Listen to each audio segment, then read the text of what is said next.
Deffroddau ar llawen ha, heddiw daeth newyddion da, seren Bethlem dirion der, daeth i'r lawr o blith y ser. Happy Vlogmas, everyone! Okay, today I think we should talk best books of 2025.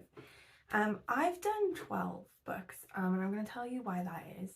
Because I've done this thing this year where every month I do like 12 or so books in like a spread, and then I post it to Instagram of like the best books of the month, you know, and then I'll do like one as well that includes like the best book for every month, like all together, and it ends up 12 like coming out. And for aesthetic reasons, if I'm going to put them all together now in like a zine or whatever, the layout has to be the same. Obviously, I've sort of shot myself in the foot this way. I should have just done 10, but then I would have messed up the sort of monthly. Like, it's fine. 12 best books of 2025. And annoyingly, I'm going to complicate it further because the book I'm reading at the minute could potentially end up in the list if I was doing the list later. Like, I don't know. I don't want to like jinx it for myself, but I'm really enjoying it. I feel like it could let me down at the end, but I'm hoping not. And also this is the problem that you have when you do this in Vlogmas. You do it a bit early. You know, you run the risk of reading amazing books in like the last week or two of the year. So I'm just going to lightly mention it at the end as a potential honorable mention. It's fine.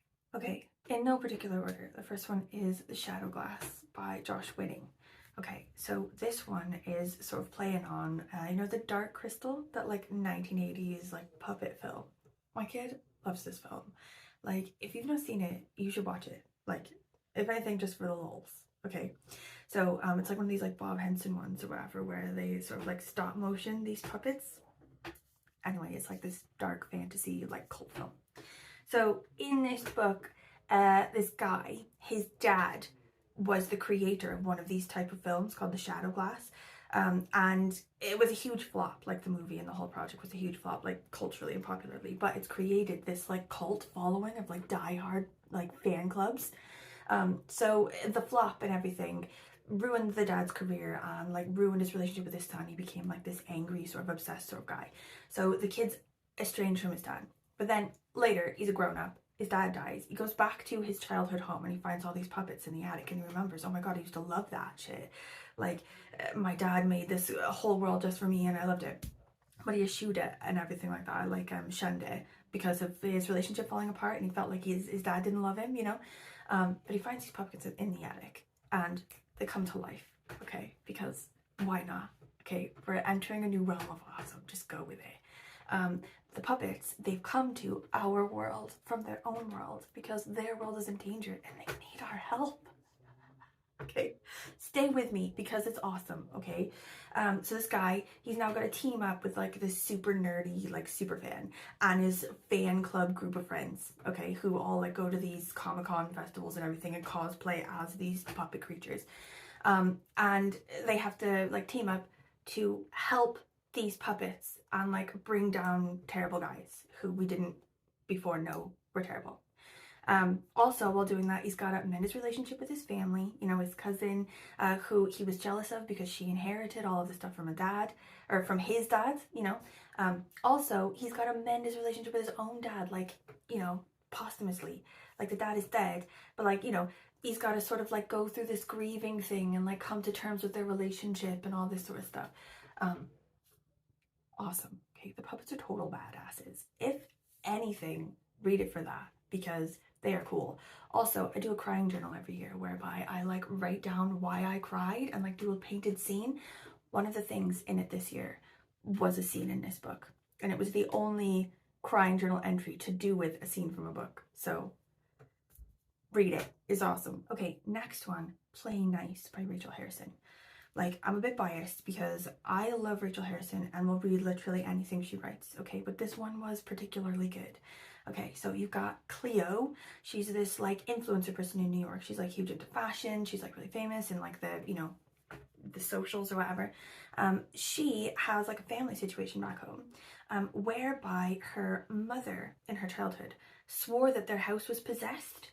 Okay, and she tried to do all this like crazy stuff, like get exorcists in and stuff like that, and in the end that and her drinking caused her to lose custody of her 3 kids. Okay, also their dad, who seems like a lovely guy, but was terrible to his ex-wife, sort of like pushed that and sort of like caused extra bits, you know, toward her losing custody of her kids. And then she just pined over that whole problem for like the rest of her life, just estranged from her children until she died. Okay, so she dies, and Cleo, the youngest of the 3 kids, is like, awesome, we've inherited our house, we should do it up. And the other 2 kids, the older kids, they're like, no, of course not, don't go there, don't get involved. She finds out that their mom wrote a book about this like possession situation, and she's not allowed to read it. Like the sisters are like, don't read it, it's like propaganda, it's just her trying to get in your head, you know, all this sort of stuff. She's been told her whole life that her mother's like this terrible person. So she's like, no, it's fine, we're gonna do up the house, we're gonna make loads of money, it's gonna be awesome. So she goes there and finds out, potentially, there are demons living there. Her mom is not shitting. There really is a demon in the house, okay? And also, all of these memories that she's like pushed away from her childhood are start like flooding back, about the demon, about her mom, about her family. Like maybe her mom isn't crazy. Maybe she's not a terrible person. Maybe she was just pushed to the brink by people who wouldn't give her a damn break. You know what I mean? Like that sort of thing. So it's like about, you know, fighting the demons in your house, but also the demons within yourself, you know? Breaking up family trauma, dealing, coping, moving forward, that sort of thing. Brilliant. I love Rachel Harrison so much. Okay, I've been dicking around a lot with Copilot lately, like trying to make it say weird stuff. I've asked it to make me an analogy for every one of the books on my list. And for this one, it says, HGTV meets The Exorcist, but with better outfits and way more emotional baggage. But I feel like both the outfits and the emotional baggage in The Exorcist were top tier, so maybe that's not true. But the HGTV meets The Exorcist thing, like I can see it. The next one is Just One Damn Thing After Another by Jodi Taylor. This is a series. I have not read the other books in the series because even if I absolutely love a book, I still tend to fall apart when it comes to following through with the series. But it's always on my list. Every time I sort of see it in the library, I think I'm gonna get that someday. I just haven't done it yet. It's quite a long series, like loads of them. Okay, but it's about this woman who is a historian. And she works as part of this institute, this like university sort of sponsored institute, where they study history through time travel. It sort of reminds me of like, what's that Connie Willis one, like Doomsday Book or something like that? Anyway, it's to do with university time travel. But she sort of joins the team, she like learns how to do it, she does her training, blah, blah. She goes back and sort of finds that, you know, studying history without affecting history is super hard. Like they're not supposed to interact or change history at all, but that's like nearly impossible, she finds. Also, there's things to do with the organization itself. Obviously, when you can change history, there's a lot of like power and wealth at play, so there's corruption. Like, she's gotta sort of like make friends, team up with people, team up with the right people, fight the wrong people, etc. And she as a character is just very awesome, you know, sort of like really quick, really like jaded and sarcastic, and I love that. I should definitely flip and read the second one. Dear God, I'm writing it down right now. I'm literally gonna write it down. I'm gonna look at the library and I'm gonna read it because these are awesome. Lol, reading it felt like Doctor Who meets The Office, but with more dinosaurs, more running, and way more paperwork. I don't watch The Office, so I don't know if that's true, but there were quite a lot of dinosaurs. Okay, next one is Harmattan Season by Tochi Onyebuchi. Okay, so I love hard-boiled noir, like private eyes who hate you. Okay, they do not want to be private eyes. They do not want to help you, but they have to. Okay, they've been pulled into all your shit because they're desperate, they're on hard times, they need the money, okay, and also maybe now they're starting to care a little bit about your shit because it's very interesting and also you look very depressing and they're trying to try to help you, but they're not happy about it, okay? Like that kind of guy. I love that kind of character. So this one is exactly like that, but takes place in a West African city. Like I don't think they ever say which one it is, but it's like sort of like still got like French rule, and it's just coming out of this like post-war sort of period. So everyone in this community that he's in are sort of like, quite a lot of them are veterans or sort of like affected by the war. Like it hasn't been that long ago that it's like faded from memory, you know, everyone's still scarred a bit. and you've got this guy, he's called Deux Fois. So he is like of both communities, both like the white French sort of colonial community and also like the native like African community. And so he can sort of like uniquely go between the two. So he can easily sort of like move himself and like be accepted in both sides, and it's sort of like quite unique to him and why he's so able to be such a good PI. Anyway, he's trying to like keep his head down because he's had some bad shit happen. He needs to just make his money and be cool. But this woman sort of wanders into his office bleeding, you know, and like screaming and like, help me, help me. And then he's like dragged out by cops or whatever, goes back in and she's gone, she's disappeared. So he's got to sort of like figure out what's happening here. He's got to solve this thing or not, you know, he's got to choose what's like gonna happen. You know, they're both probably dangerous choices. And he's got to sort of like, you know, sort of come up against his community. You know, he's uncovering secrets, you know, he's coping with trauma, you know, he hates it, but he's so awesome. Reading it felt like the Maltese Falcon meets Black Panther. That's good. I think that's good. Did you know that the really crappy city in Maltese Falcon is based on Tacoma, Washington? Like roundabout the area I'm from. That's just a bit of trivia for you that I learned recently. Okay, next one is A Very Punchable Face by Colin Jost. So Colin Jost does Weekend Update on SNL. And he's been doing it for absolutely ages. Like, I think he's like the longest Weekend Update guy I've ever seen. And he just refuses to leave or die, which is fair. He is funny. He's so funny. Like, you don't really see a lot of him in all the other sketches in SNL. I think he just does Weekend Update, but he like writes for them as well. Like, he's funny and you don't get to see it in his like normal sort of life. Like, reading this book was hilarious. I actually didn't read it, I had an audiobook, and he reads the audiobook, and I recommend that you take it in that way if you can. It is basically roasts himself the whole time. It's like a roast of his own life. He grew up on Staten Island, and he went to like this like Catholic school that he got scholarships for or something, and then he went to Harvard, and in sort of all of that he was like, I think points where he was a bit chubby, points where he was like very awkward. Like, he just basically tells us every embarrassing thing that's ever happened to him in his life, and it's awesome. It was like, I was laughing out loud on the train and it was weird. The analogy that Copilot is giving me is not really an analogy. Reading it felt like listening to your funniest friend tell you all the ways they've nearly died, failed, or embarrassed themselves. That's basically exactly what he does. AI is not coming for our jobs anytime soon. I'm just going to tell you that. Okay, next one is The River Has Roots by Amal Mohtar. I think. I don't really know how to say that. I apologize deeply. But this one is like a retelling of an old murder ballad, which I love. Okay, I also listened to this one on audiobook. I didn't listen to them all on audiobook. Like, just, I quite like several of these on audiobook. And the music in it, it's got like, you know, like sort of old school sort of like fantasy music. It was composed and performed like by the author and also like a member of her family or something like that. Like, I can't remember, but it's cool and it adds like serious vibes to the whole thing. But it's about these two sisters, and it's like this river, which is like grammar. It's like, it's weird, but just go with it. Okay. And the river flows into this like fairyland. So these two sisters, they're very close.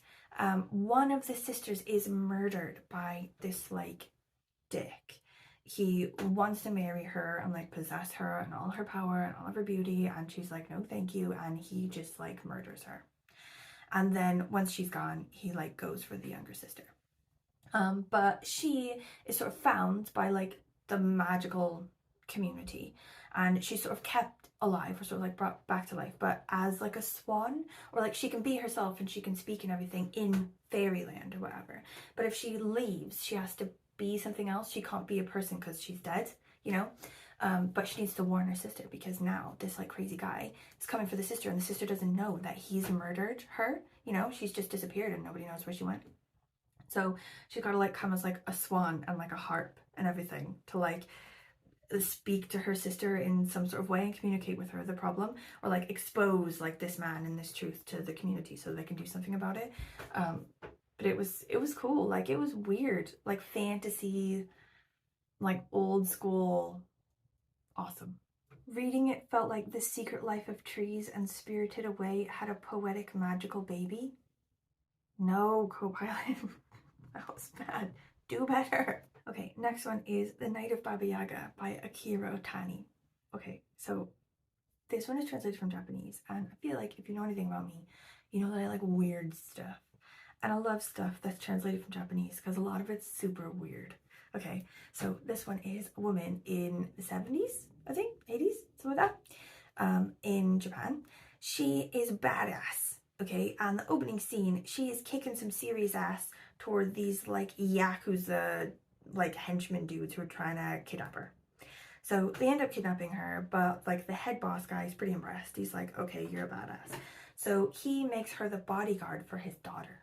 And his daughter's like real stitched up, like, you know, cardigans all the way to the top button, you know, violin class every Tuesday. Like, she's got places to be. Her life is very structured. She's a very good girl, like that. And you've got this woman who's now supposed to be in charge of her and her bodyguard. But you find out very quickly that this girl, she looks like she's loved and cared for, but she's not loved and cared for. She's in a very bad situation. And this book basically teaches you what happens when you don't treat your daughters right, okay? Because you're gonna have somebody in your house who's gonna go mental, kick so much ass, you know, and serve that girl right. It goes on like dual timelines, you know? So you've got some people in this timeline at some point in time. There's some people at some point in time. And then it switches over to this like Yakuza thing with the daughter, and then this other thing, and then back. And you don't really understand how these two timelines relate to each other, or how these people relate to each other until the very end. And it's so good. The ending is so good.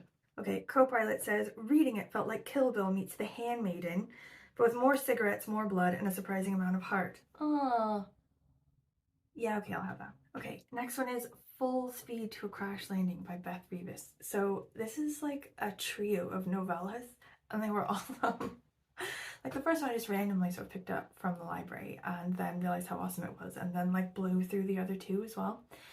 So it's like a sort of like future, like space odyssey type thing, where everyone's got a spaceship and everyone's from a different planet, like that sort of thing. So you've got Ada Lamar. She, it's like Firefly-esque. You know that show Firefly? Where Ada Lamar, she's a scavenger and she's got her own ship, but it's tiny and it's junky and it's like always like breaking down and stuff like that. And she's poor and she's just sort of like roaming space, like doing scavenger work, you know, in the grey area, not quite legal sort of stuff. So she shows up at this one scavenger location wherever she gets a tip off, and things go wrong. And now she's running out of oxygen and she's like sending help messages, sending help messages, sending help messages.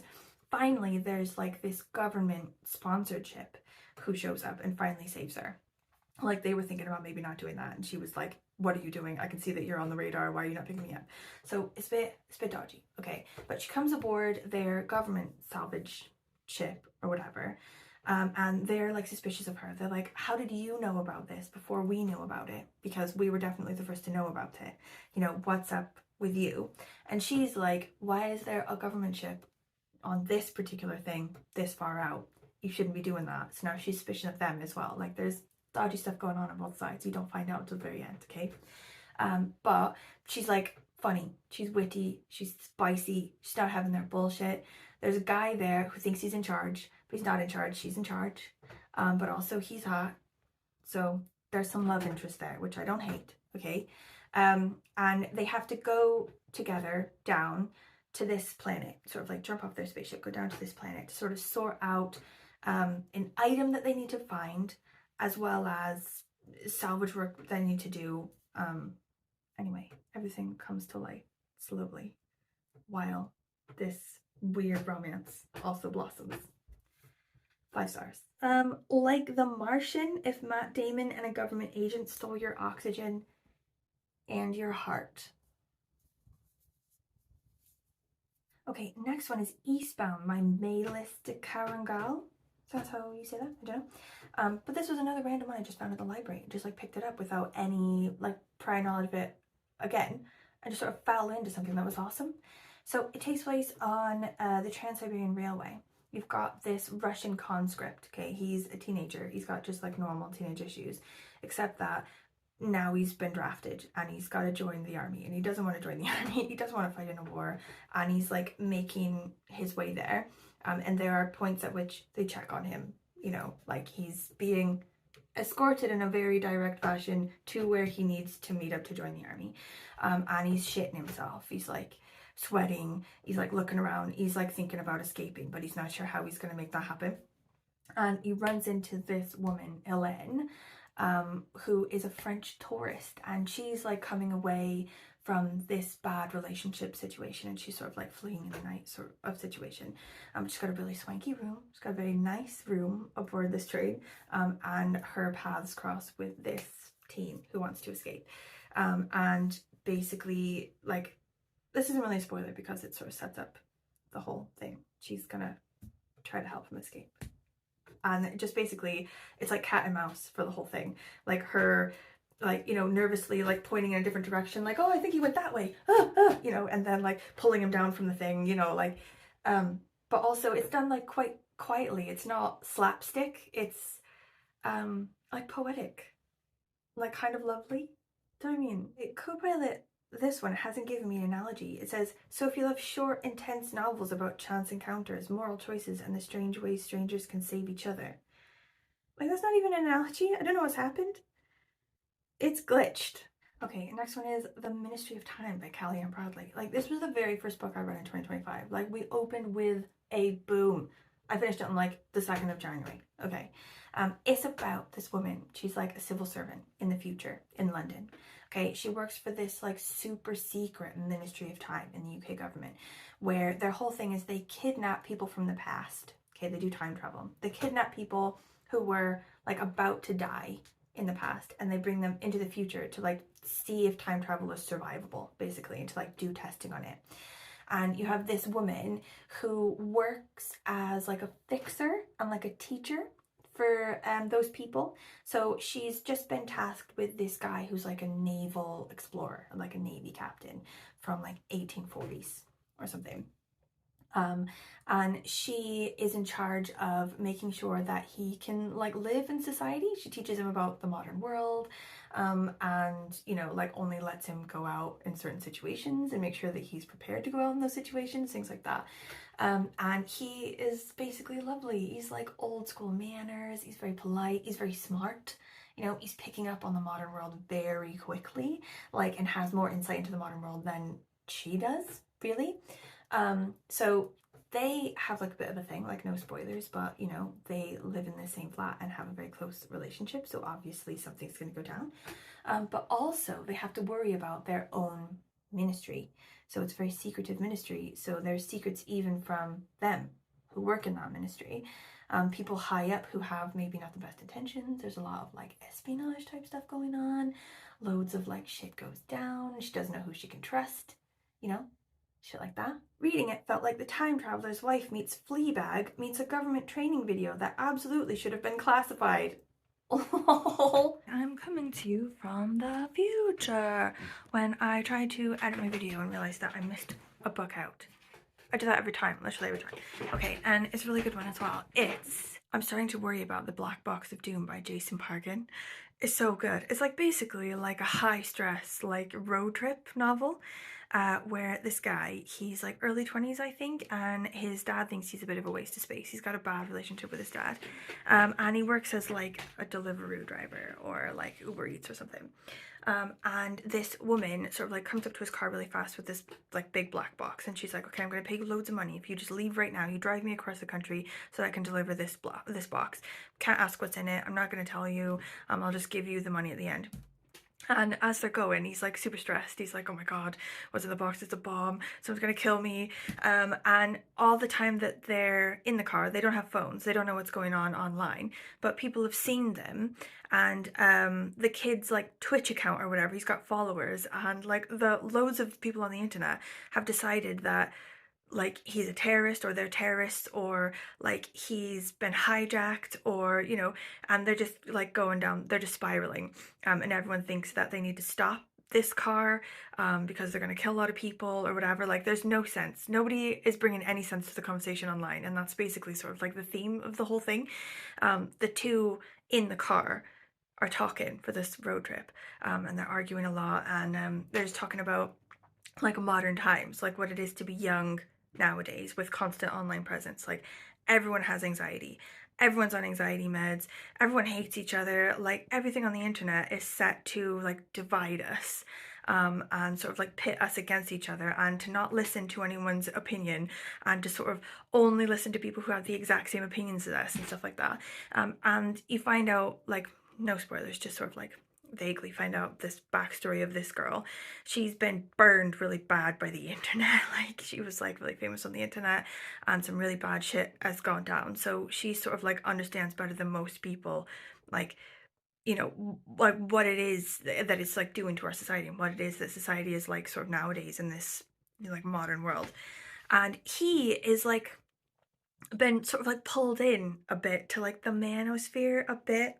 Like, he's not a bad guy, you know, he's just like, he's been pulled into some shit. And she's really like patient with him. Like, she sort of says to him, like, I'm gonna sort you out right now, like, listen to some shit. But she doesn't, you know, shut him out. She doesn't, you know, be like, oh, he's a dick, I'm not gonna talk to him. Or, you know, she doesn't like tell everyone that they need to hate him, or like, you know, like shout out that he's horrible or anything like that, that I think we're sort of told that we should do to people like that. She sort of listens to him and empathizes with him and thinks, why is he like that, you know, and then sort of sets him right by sort of like adding her own sense, you know. She sort of debates with him like on his level, like with respect, and sort of like pulls him around a bit. I don't know, like, it's sort of like, I just really liked the dialogue and the whole idea, and sort of the perspective that it brings about like our modern world. But yeah, also it was like funny and like, you know, adventure, like dramatic, where a bunch of people are trying to like kill them while they're escaping with this like mysterious box. So good. Okay, last one is Engines Beneath Us by Malcolm Devlin. So this one is like about a community in Britain somewhere in some time, you know, it's all very vague. And it's a community where everyone who lives in it, the dad works in the works, which is underneath them, and it like hums like underneath them. You can always hear it in the community. And above the works is these like just like identical grey houses, and everyone's like got a basement and all this sort of stuff. And the rules of the community are very strict. You follow the rules of the community, and you don't ask why you're following the rules of the community. You just do it, or else. And you've got this kid, Rob, and he's grown up in the community his whole life. His dad works for the works, you know. And then this new kid moves in called Lee, and Rob and Lee get to be friends. And Lee doesn't follow the rules because Lee's not grown up with the rules. He starts questioning the rules. He starts sort of like seeing really weird stuff and sort of like investigating the weird stuff. And Rob knows that he shouldn't investigate the weird stuff, but his arguments with Lee as to why he shouldn't aren't very convincing, because he doesn't know why he shouldn't, you know, question the weirdness. But then obviously because Lee is questioning the weirdness, Rob starts to sort of like unconsciously question the weirdness as well. He starts to see it in a new light. He's like, actually that is weird, you know. And Lee, like, sort of like in not following the rules, starts to uncover some like deeply weird shit. Deeply weird. Loved it. I love weird shit. Okay, co-pilot says reading it felt like Stranger Things meets The Truman Show. I feel like that's pretty sound.